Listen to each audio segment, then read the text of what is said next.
Now members, we are going to see how we deal with these examples of expressions.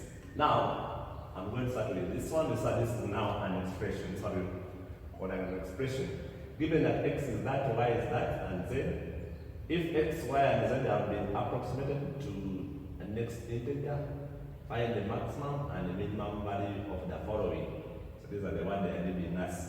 Now we call that. We know we are getting the maximum values, so we need the maximum absolute error, and then we need the maximum values of individual terms.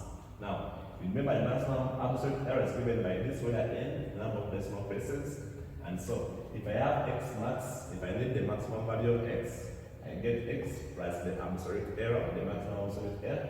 If I want the minimum, I get there this minus the maximum absolute error, and that's how we get that. Now, when you come to x, it's given to zero number, we don't have a decimal place there. So we have 0, that's why this will be 0, and the only thing remaining is this.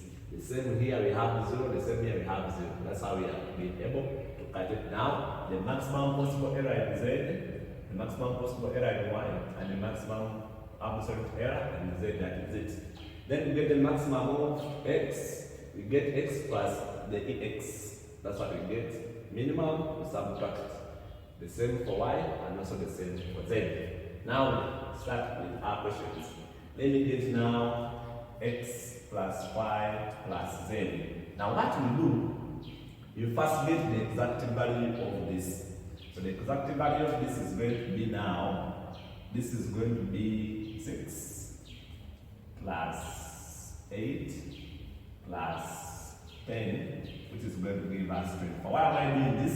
To check whether it's negative or whether it's positive. Because we say, I think we saw, when it's positive, the approach is different. When it's negative, the approach is different. So it's that our t, the overall of this, is equal to that. Now, in most cases, people don't want to do this, but because they are using the t, so I let t be x plus y plus z. You can do it direct. So if I want the minimum and the maximum, so if I want t max, it's the same as now x plus y plus z max. And how did we say? We said if you want the maximum of the sum is the same as getting the maximum of this, so x max plus y max plus z max. Then you substitute in those values, which we are going to get. X max is 6.5 plus y max 8.5 plus z max, which is 10.5. And this, when we add that, we are going to get 25.5. Or if you don't know how to add, take out your calculator and say 6.5 plus 8.5 plus 10.5. Then you press your calculator. Simple as that. Now you come for, because you want the maximum, so that is the maximum value of that. To get the minimum, now we get, now these are the expressions. If you want the maximum, you get the maximum of the separate terms, like you are adding. So then our t mean, the minimum value of t, because it's that our t is now positive because it's equal to this. Okay, so it's going to be now x plus y plus z, now a minimum. So we shall add now the minimum of x plus y min plus z min. And this will give us the minimum of this is 5.5 plus the minimum of y is 7.5, then plus the minimum of z is 9.5. So this will give us 12, 21, 22, 25. 22.5, and I think this is the minimum value of this. When you come to this, the same idea. Now we say part B. We say let t be now our x, y, z. So now we first get the exact value of t. which will be the same as the exact value of t. We have now 6 times 8 times 10. This will be 48, which will be 480. As simple as that. 480. Now, if I want now t max, we said we shall get x max times y max times z max, which would be 6.5 times 8.5 times 10.5, and then you get your answer with ease.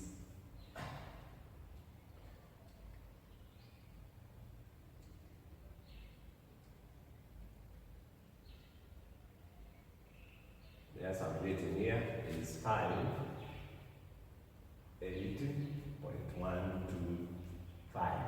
So when I want now t mean, it will be now x mean, y mean, z mean. I think we saw this at the start. If you want the maximum, the minimum of the product, get the minimum of the product. So the minimum of this is 5.5 times 7.5 times 9.5, and the answer we're getting here is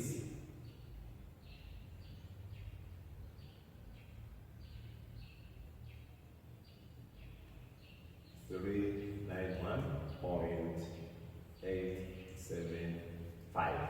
And so that's it. Then you come to part C. I think part C, we let our t be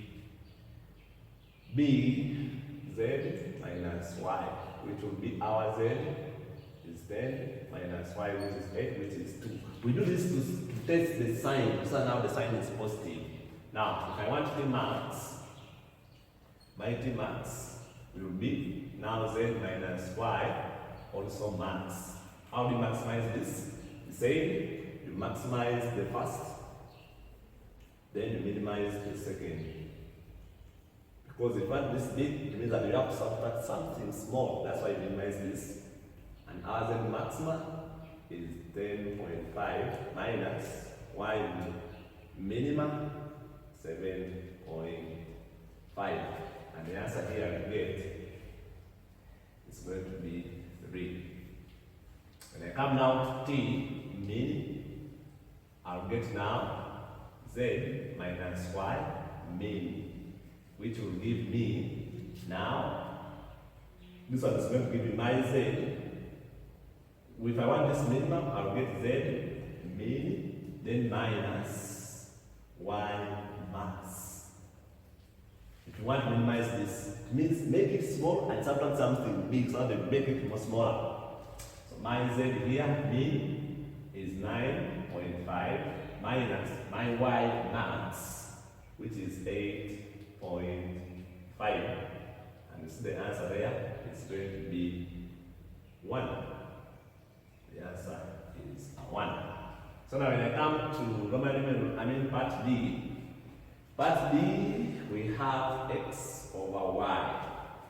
Okay, there are many, but I may not be able to complete. I have x over y, so I let t be x over y, which will be my x is 6 over y, which is 8. And the answer is there we are getting is the 0 point something, which is 0.75. You see it's positive. The reason why we do this, we first get the exact to know the sign. That's the overall reason. Now to get this t, to get t max, we shall get now the x over y. We are getting the max of this. And so to maximize this, you make the numerator max, and the denominator you make it mean. That's why you see that this one is going to be the maximum of x max is 6.5. Then y mean is going to be 7.5. And the answer you get there is 0.75. 0.8667. Give it 4 decimal places. If you want now t, mean is the same as x over y, the whole of it now mean, because this is the same as t, which will be now, if I want the minimum, I make x mean, and then I maximize y. This will be x mean is 5.5, then this is 8.5. The answer is going to give us 0.6471. It indicates the number of decimal places. This is 4 decimal places, and this is 4 decimal places also. We shall count that later. Then part E, I'm going to end it at part E, and I think because this is the product, you maximize this, you maximize this. That's what we mean normally. So when we get this, so I say still let t, if my t is equal to z over y minus x. Y minus x. My z is 10, y is 8 minus 6, and the answer is 5. So the sign is positive, meaning we treat it normal. So my t max is going to be, how we maximize this? We get z over y minus z max, which will give us, maximize this, you maximize this, you get z max. Then you minimize this y minus z mean, which will be, how do we minimize z? First of all, how do we minimize this? We make this mean and make this max. Okay, so this is going to be now z max over now y mean minus z max, which is going to be z max is 10.5 over y mean. Y mean we have 7. Sorry. Is it minus x? Yeah, this is minus x. Sorry. Minus x. Minus x. So 0.5 minus 6.5. The answer will be, that's 1. Yeah, this is 1. So this will be 10.5. And that is the case. So that is the first. I think now you can handle the mean. The mean of this, you minimize this and maximize this. We have seen now we maximize a difference here. So that's the numbers we are going to see. I think you can try now part E, part F, and this. We are going to see more examples about this in the next lesson. In most cases, when we have now the negative things, what happens? See you there.